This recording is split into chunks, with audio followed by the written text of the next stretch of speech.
Gue Oh. inget banget first week itu tuh gue just googling stuff ya dulu paling cuman ada Daily Social sama Tech in Asia dulu kan masih ada, udah Heeh, ada tuh. heeh. Lihat-lihat startup ada apa aja, terus gue cold email aja lewat kontak email, gue dari VC, Oh my boleh nggak God. ketemu.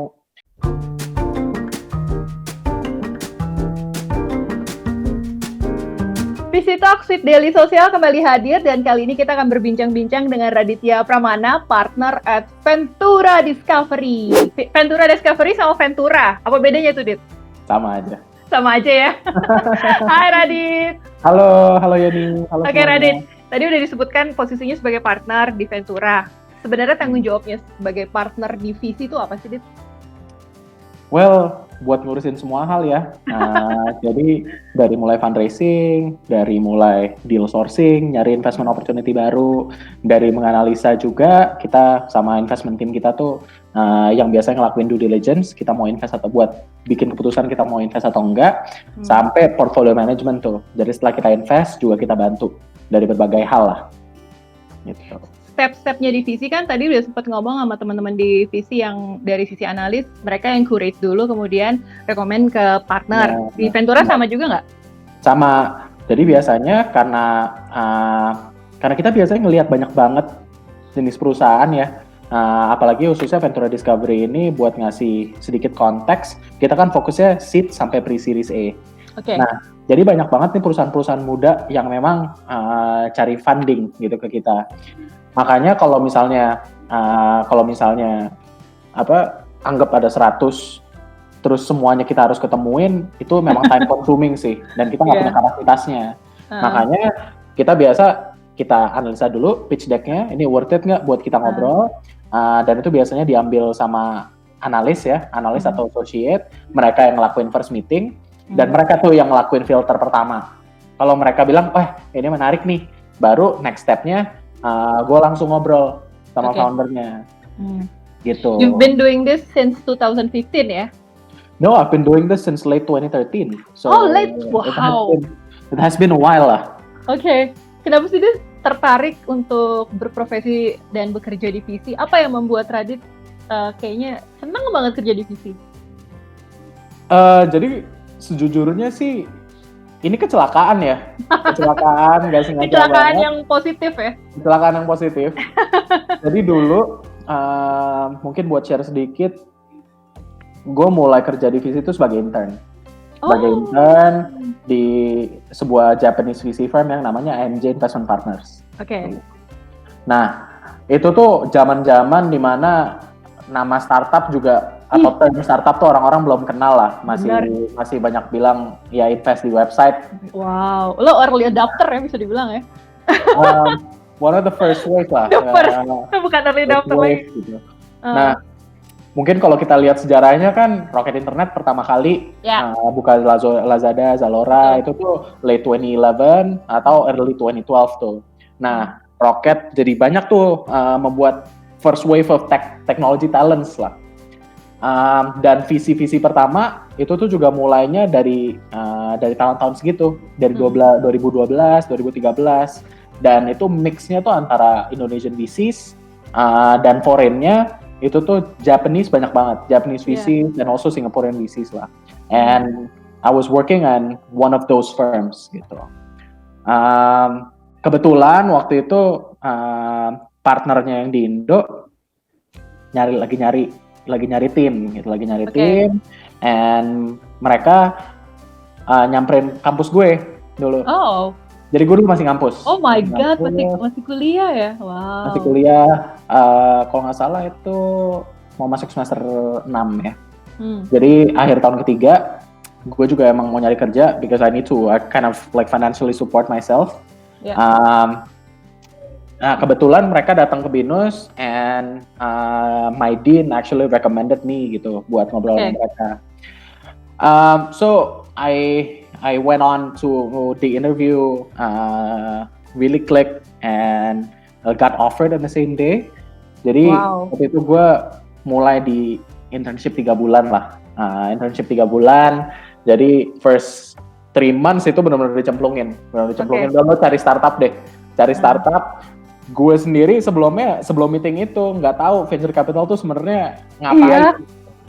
Nggak pernah kan lo diajarin. Gue jadi kebetulan jurusan komputer. Itu juga nggak pernah dibahas sama sekali. Technology entrepreneurship itu tuh nggak pernah dibahas di kampus. Venture capital juga 99% orang yang gue tahu dulu nggak tahu itu apa. Nah, jadi pas 3 bulan itu disuruh cari startup langsung, itu tuh benar-benar nyemplung sih. Gue inget banget first week itu tuh gue just googling stuff ya dulu paling cuman ada Daily Social sama Tech in Asia dulu kan masih ada, udah ada tuh. Lihat-lihat startup ada apa aja, terus gue cold email aja lewat kontak email. Gue dari VC. Oh my god. Lo yang jemput bola ya dulu ya? Jemput bola because I didn't know anyone kan. Yes. I didn't know anyone. Terus juga perusahaannya apa aja, gue juga nggak tahu. So I started doing that as an intern tuh 3 bulan. Dan ternyata gue suka banget. Gue suka banget sama kerjaannya, sama pace-nya, sama environment-nya juga. Waktu itu kecil banget ya. Sekarang I think it's still kind of small, tapi dulu bener-bener tiny gitu. Jadi sekalinya kenal satu orang, then you get introduced to everyone, and there's this small community where everyone's learning from each other. And after 3 months, gue langsung waktu itu langsung full time sih di situ. Mereka sebenarnya offer kind of like a full time buat gue jalan jadi associate di sana. Tapi karena gue mesti ngejalanin kuliah juga, jadi gue cuman bisanya part time. But then I moved all of my classes to night classes and I work during the day. Wow. Gitu. Apa sih Dit yang membedakan VC scene awal-awal sama sekarang? Evolvement-nya udah gede banget nggak sih, Dit? Atau banyak banget yang berubah. Dulu soalnya maksudnya visi yang ada itu bisa dihitung jari kan. Dan mostly asing semua ya. Lokal ada juga nggak sih waktu itu? Lokal ada. Kayak East Venture kan itu udah itu salah satu early visi ya, Ideosource. Dulu juga masih ada Grupara. Macam-macam lah. Tapi emang yang foreign tuh masih didominasi sama Jepang sama Singapura, cuma 2 ini. Kalau dulu itu tuh semua orang ngelakuin small ticket size, jadi masih invest 100.000, 300.000 tuh maksimal lah. Oh my god, small banget ya. To raise, I think like a $701 million round itu rame-rame, kayak berempat berlima masukin gitu, and everyone's just writing small tickets. Kalau sekarang kebanyakan justru VC duit gede semua. At least you wanna deploy at least 500,000 sampai ada yang berjuta-juta, and a lot more like later stage investments, investment firms lah. Dulu enggak, dan dulu makanya kebanyakan sindikasi aja, lebih tight knit lagi, karena kita emang toh mesti invest rame-rame. Gitu. Iya. Gitu. Oke. Kan Radit udah lama banget nih berkecimpung di dunia VC, pastinya udah sering dong ngalamin kok pitch deck-nya gini, kok pitching-nya gini. Apa sih Dit kesalahan terbesar yang sering banget dilakukan oleh founder startup di Indonesia? Menurut gue ada beberapa hal sih. Kalau dibilang yang paling, I can't really point one. Tapi yang jelas mereka tuh nggak tahu visi perusahaannya mau dibawa kemana. Oh, oke. Emang kayak simple sih. But then mereka kalau ngebuat sebuah produk, mereka nggak mikirin gimana produknya itu bakal berevolusi ke depannya. Oke. Jadi kita tuh nggak bisa ngedetermine ambisinya tuh seperti apa dan opportunity-nya tuh bakal seluas apa gitu. Itu menurut gue satu poin yang harus diaddress. Dan kedua, kalau masalah pitching juga they're not treating it as a conversation menurut gue.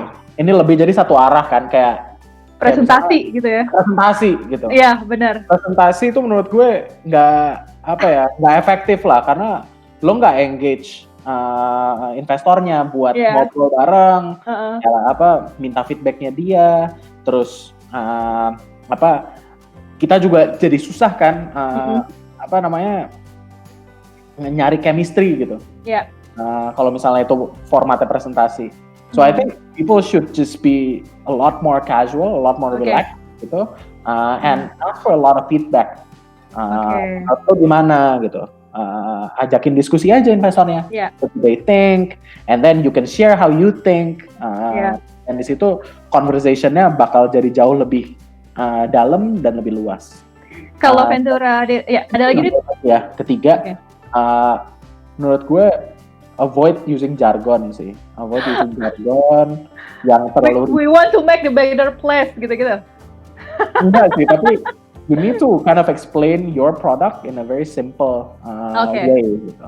Kadang banyak kan orang naro jargon tuh dulu pas 2016 fintech lagi semuanya fintech, semua orang mau perusahaan apa juga ditaruh aja pokoknya ada elemen fintechnya gitu. Even though it's not actually related. I think that is ineffective, and that shows that you just don't understand your product enough. And one more thing, if I may add, I think it's just how do you say? Si startup ini banyak yang bilang mereka nggak punya kompetitor. Ngebluff kali Dit, ngebluff, bukan? Tapi banyak banget yang honestly mikir enggak sih beda gitu. Buat gue yes emang. Padahal ada gitu ya. Ada gitu ya. Tapi lo banyak banget indirect kompetitor yang mesti lo consider. Jadi nggak mungkin tuh kalau misalnya emang opportunity-nya ini cukup besar dan cukup menarik, pasti ada yang ngelakuin hal yang sama, pasti. Kecuali kalau misalnya nggak ada sama sekali, either it's revolutionary atau ya emang maybe it's not a battle worth fighting. Gitu. Jadi mendingan cari tahu dulu sebelum bilang we're one of the kind gitu ya. Menurut gue itu penting buat di-address. Research.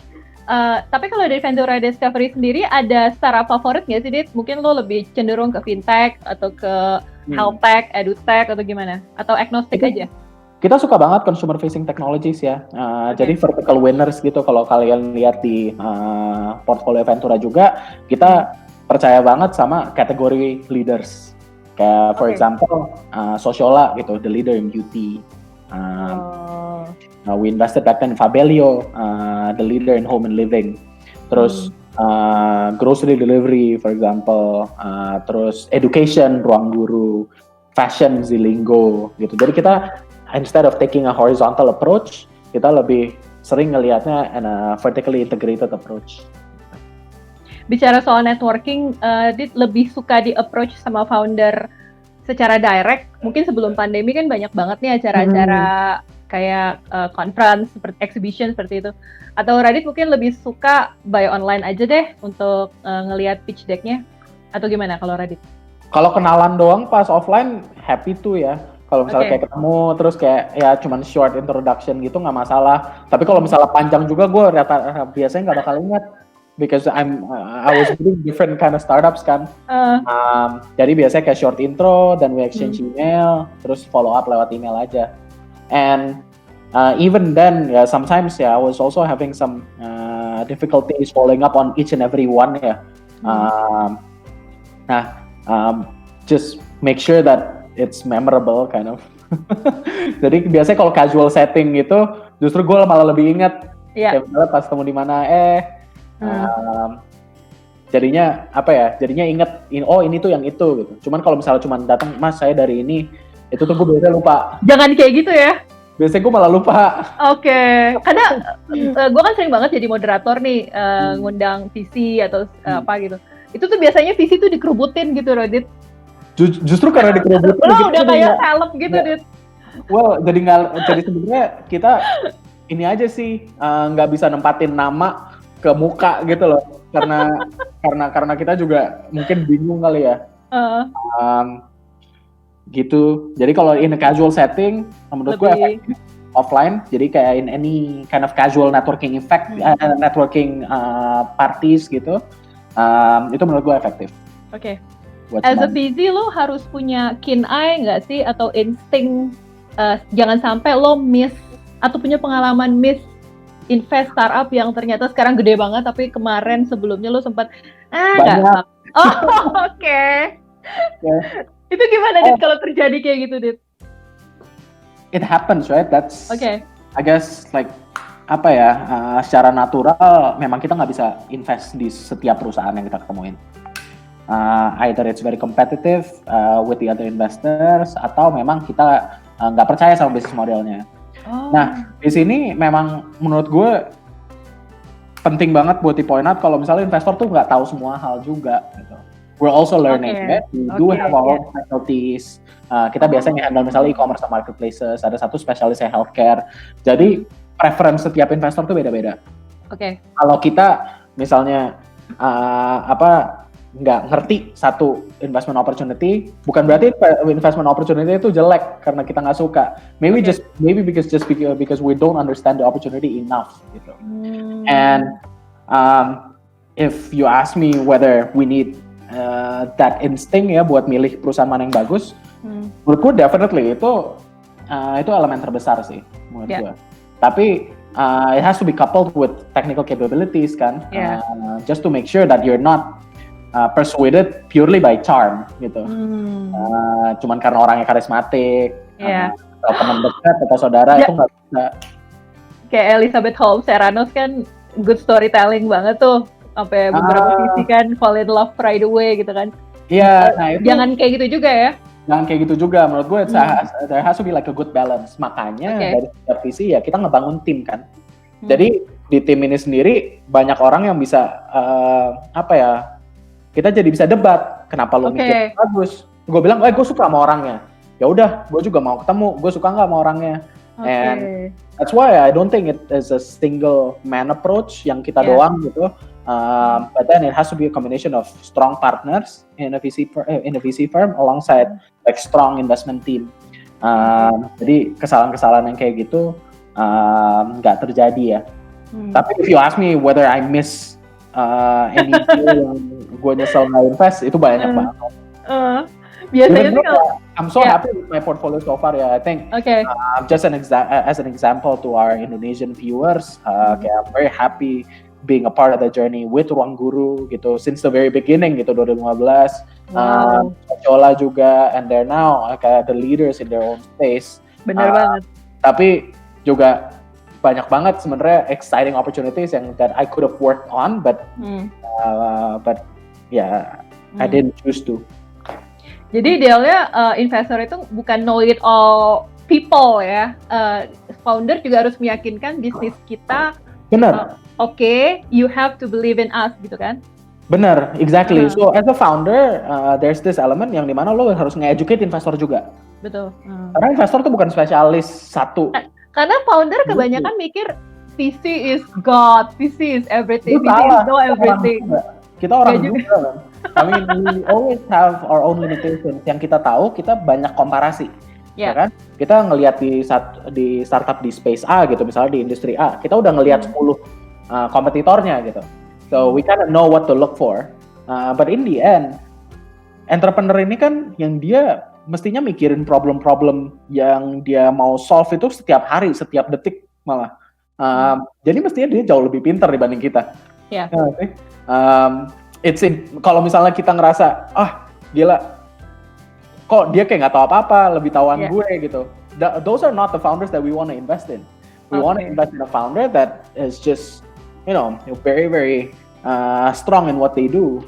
Mereka emang benar-benar ngerti dan benar-benar jelas kalau dia tuh mikirin segala hal gitu. Even though the founders may not know everything, but they're figuring stuff out gitu every single minute.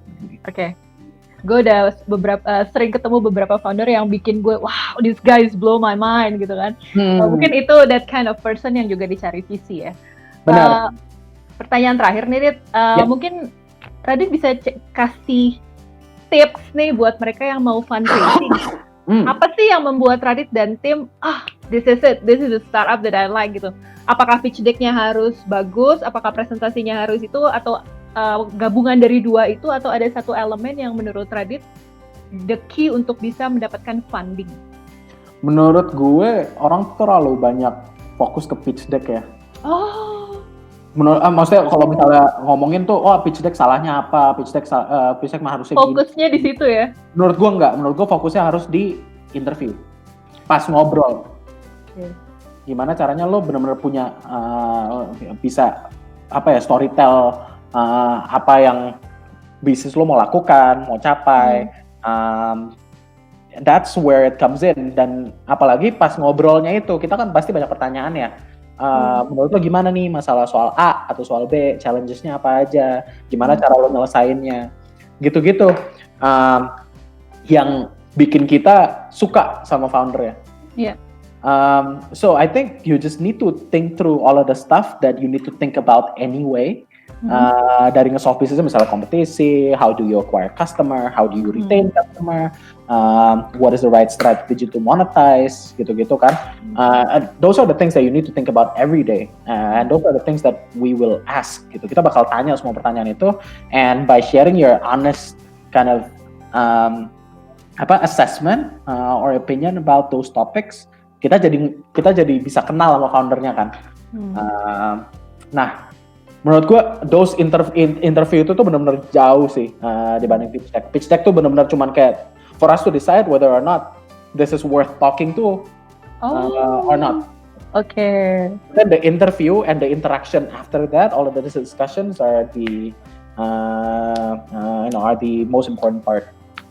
Ada yang bilang second meeting appointment itu prospek yang bagus, bener nggak, Dit? Bener. Oke.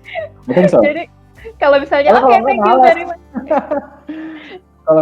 Kalau misalnya cuman kayak first meeting is it doesn't tell you anything lah. Iya, betul. Itu benar-benar kayak kalau misalnya Tinder tuh baru match doang.